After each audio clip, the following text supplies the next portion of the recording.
What's the meaning of brain damage?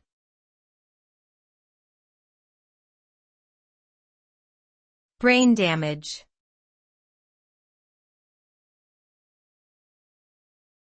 Brain damage.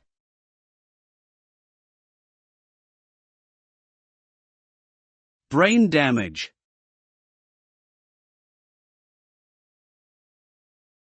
Brain damage.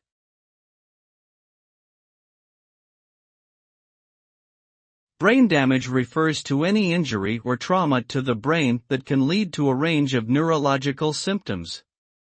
The outcome of brain damage can be varied and depend on the severity and location of the injury. Mild brain damage may result in transient or minimal symptoms such as confusion, headache, or blurred vision. However, severe brain damage can result in permanent disability, including loss of consciousness, paralysis, cognitive impairment, or even death. The extent of damage also determines if the consequences are temporary or permanent. Rehabilitation, therapy, and medication may help individuals with brain damage recover and manage their symptoms depending on the severity of the injury.